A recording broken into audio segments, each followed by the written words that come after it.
Sebuah film berdasarkan kisah nyata, diluncurkan ke publik. Kisah Vina, dalam film itu korban kekejaman geng motor di Cirebon, tak terima kematiannya dicap kecelakaan. Kemunculan film ini ke publik, mengangkat kembali kisah kematiannya yang tragis dan siapa saja yang terlibat di dalamnya. Jenazah mendiang Vina yang ditemukan di Jalan Layang Cirebon diduga akibat kecelakaan sepeda motor tunggal. Nenek Vina curiga karena tubuh Vina diremukan secara tidak wajar namun tidak memiliki cukup bukti untuk menolak laporan tersebut. Korin Vina merasuki tubuh sahabatnya Linda.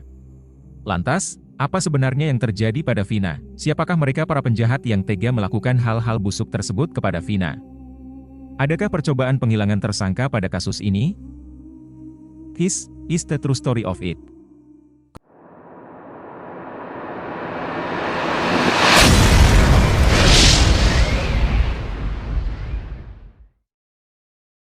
Kronologi.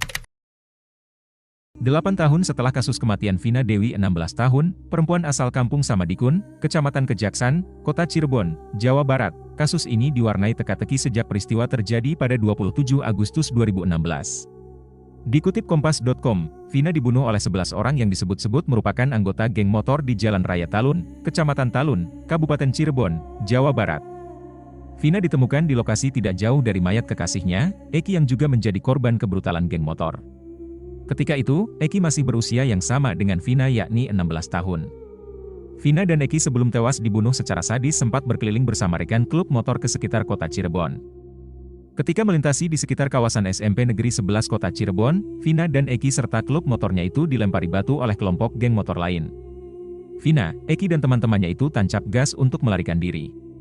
Namun geng motor itu mengejar dan menendang motor yang saat itu dikemudikan oleh Eki. Mereka berdua dipukuli hingga mengalami luka parah. Bahkan, Vina sebelum meninggal dunia juga diruda paksa oleh para pelaku yang secara tega dilakukan secara bergantian. Setelahnya jasad Vina dan Eki dibuang di bawah jembatan layang. Hal tersebut dilakukan oleh para pelaku untuk mengelabui masyarakat, seakan-akan kedua korban meninggal dunia karena mengalami kecelakaan tunggal. Ayah Vina, Wasnadi, mendapatkan kabar bahwa putrinya masuk rumah sakit dalam kondisi sudah tak bernyawa. Dari laporan awal, disebutkan Vina mengalami kecelakaan tunggal saat mengendarai sepeda motor berboncengan dengan Eki. Anda menyaksikan News Update bersama saya Andra Lesmana. Polresta Cirebon, Jawa Barat berhasil menangkap 8 dari 11 pelaku kasus pembunuhan yang menewaskan 2 orang. Para tersangka yang ditangkap merupakan anggota geng motor Moonraker. Dalam pemeriksaan sementara, para pelaku mengaku bertindak brutal karena dendam lama. Kedua korban dibunuh secara keji dan dibunuh di Jalan Perjuangan depan SMP 11 Kalitanjung, Cirebon. Polresta Cirebon terus melakukan pemeriksaan terhadap tersangka dan para saksi. Kepolisian akan melakukan autopsi untuk menyelidiki dugaan adanya pemerkosaan terhadap salah seorang korban. Sebelum dimakamkan, melihat tanda luka juga memang agak sedikit mencurigakan, walaupun belum didalami. Kemudian juga informasi yang datang ke TKP sana, kemudian informasi juga dari teman-temannya itu yang membuat jadi ada keraguan, kejanggalan, sehingga kita coba lakukan lidik lebih dalam lagi. Pelaku.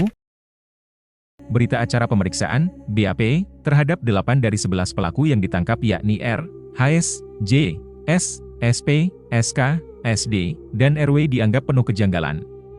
Pernyataan itu disampaikan pengacara Hotman Paris ketika bertemu dengan keluarga Vina di salah satu mal kawasan Grogol. 8 pembunuh Vina itu ditangkap pada 31 September 2016. Sedangkan ketiga pelaku sampai saat ini belum tertangkap dan sudah masuk dalam daftar pencarian orang atau DPO. Para pelaku yang ditangkap itu dijerat pasal 338, 351, 170, dan 285 KUHP dengan ancaman penganiayaan dan pemerkosaan serta Undang-Undang Perlindungan Anak. Namun, Hotman mempertanyakan soal 3 pembunuh Vina Dewi yang kini masih buron, tapi tidak dimasukkan ke dalam BAP dari 8 tersangka yang ditangkap lebih awal. Hasil temuan tim Hotman 911, almarhumah Vina di Cirebon, yang memerkosa adalah Eko. Pada saat Eko memperkosa, almarhumah masih perawat. Ini menurut berkas perkara. Yang kedua memperkosa Suprianto. Yang ketiga Eka Sandi. Yang keempat Jaya alias Klion. Yang kelima Hadi Saputra. Sedangkan DPO yang juga ikut memperkosa menurut berkas adalah siapa ini? Peggy atau Perong dan juga Dani. Oke. Mengenai tuduhan orang bahwa ini adalah kecelakaan murni, inilah hasil otopsi. Hasil otopsi mengatakan bahwa di kemaluan korban ditemukan sperma dan berbagai luka di tubuhnya yang jelas-jelas bukan karena kecelakaan. Hal yang sangat menyedihkan juga adalah waktu saya ketemu bapaknya almarhumah, dia mengatakan bapak almarhumah ini kerja sebagai nelayan. Setiap melihat kepiting dia nangis. Karena apa? Putrinya ini suka kepiting. Sedangkan ibunya almarhumah TKW di Malaysia. Dalam kesempatan ini, kalau memang sudah nggak ada lagi yang menolong mereka ini, mohon kepada klien saya Bapak Prabowo untuk menjamu mereka makan siang atau makan malam dengan menghidangkan kepiting. Kepada penyidik Polda Jawa Barat agar menyidik oknum-oknum yang mencoba menghalangi penyidikan untuk menemukan 3 pelaku DPO, yang oknum-oknum yang mengatakan bahwa ini adalah kecelakaan tunggal di jalan raya. Mohon segera diproses pidana oknum-oknum tersebut, karena kalau dibaca BAP-nya itu semua terang benderang tidak ada kelihatan rekayasa. Ini contoh saya bacakan nih, BAP dari Eko Rahmadani, salah satu yang sudah divonis, ya. Ini jadi, yang ikut mengejar adalah Sudirman boncengan dengan Dani naik motor Mio hitam, saudara Supri boncengan dengan Jaya naik motor Mio warna biru, Eka Sandi boncengan dengan Saka naik motor Mio merah, Hadi pulang naik motor Yamaha, dan semua di sini diuraikan semua siapa boncengan dengan siapa. Totalnya ada 11 orang. Bahkan dia mengatakan di sini, waktu saya memerkosa, saya tidak sempat keluar spermanya karena kuburu harus gantian dengan rekan yang lain. Apa ini rekayasa? Ini jelas-jelas semua BAP-nya ini hampir sama. Semua BAP, jadi oknum yang mengatakan ini kecelakaan murni di jalan raya agar diproses pidana oleh penyidik Polda Jawa Barat. Ini benar-benar kronologisnya, di mana kejadiannya, semua diuraikan secara terang benderang di sini. Tentu mereka bisa saja sesudah mau dilimpahkan ke kejaksaan, bisa saja mencabut BAP. Itu biasa dalam suatu proses perkara, ya, apalagi kalau punya pengacara. Terang benderang, bahkan dia mengatakan saya tidak sempat keluar sperma gara-gara keburu direbut bergantian sama yang lain untuk memerkosa. Salah tangkap? Saka Tatal 23 tahun, salah satu dari 8 terpidana kasus pembunuhan Vina dan Muhammad Rizky atau Eki, kini sudah menghirup udara bebas. Pemuda tersebut sempat menjalani hukuman penjara selama 3 tahun 8 bulan. Saka bercerita tentang penangkapan atas kasus tersebut. Saat itu dia masih berusia 15 tahun. Tiba-tiba Saka ditangkap polisi pada 31 Agustus 2016 karena dianggap telah membunuh Vina dan Eki. Menurut Saka, seminggu lamanya polisi memeriksa dan memaksanya untuk mengakui terlibat pembunuhan Eki dan Vina. Bahkan, hingga saat ini, ia tidak mengenali 3 terduga pelaku yang masuk daftar pencarian orang, DPO, sebagaimana dirilis Polda Jabar beberapa waktu yang lalu. Saka pun mengaku tidak mengenali kedua korban dalam peristiwa ini, yakni Vina dan Eki. Sehingga ia merasa heran mengapa dirinya bisa terseret dalam kasus ini.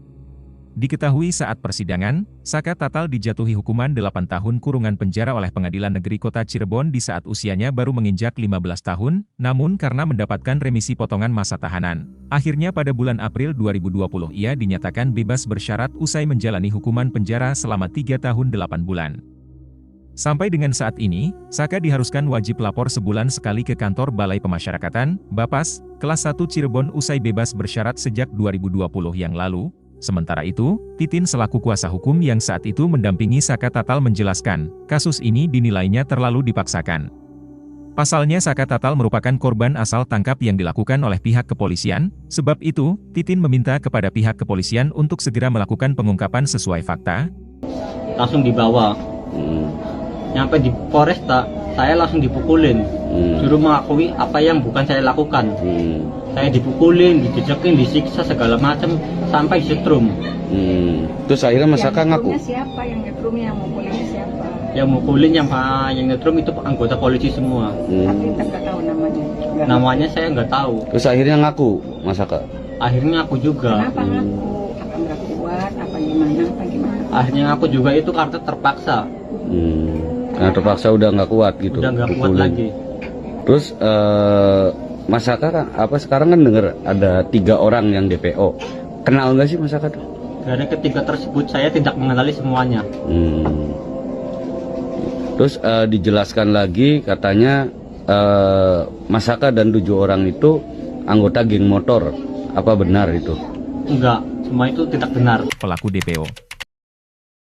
Polisi menyatakan ada 3 pelaku dalam kasus tersebut yang masih buron. Ketiga pelaku yang disebut masih buron itu adalah Andi, Dani dan Egi alias Perong. Ciri-ciri mereka pun sudah disebarluaskan. Tapi hingga sekarang Polda Jabar belum mengetahui keaslian identitas dari ketiganya. Direktur Reserse Kriminal Umum Polda Jabar Kombes Pol Surawan kemudian menyampaikan fakta baru.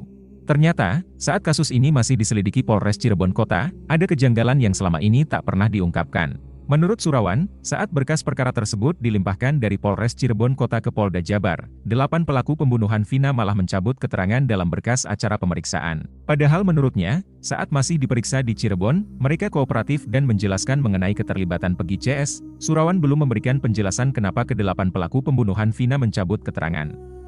Kondisi itu kemudian menyulitkan penyidik untuk memburu 3 DPO yang kini ciri-cirinya sudah disebar Polda Jabar.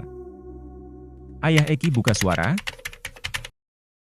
Ibtu Rudiana pun angkat bicara menanggapi kasus pembunuhan terhadap Vina dan Rizky atau Eki di Cirebon yang terjadi pada 2016 lalu.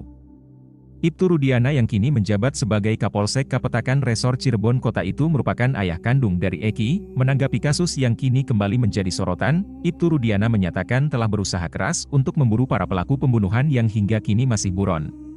Pernyataan tersebut disampaikan Ibtu Rudiana dalam sebuah rekaman video. Assalamualaikum warahmatullahi wabarakatuh.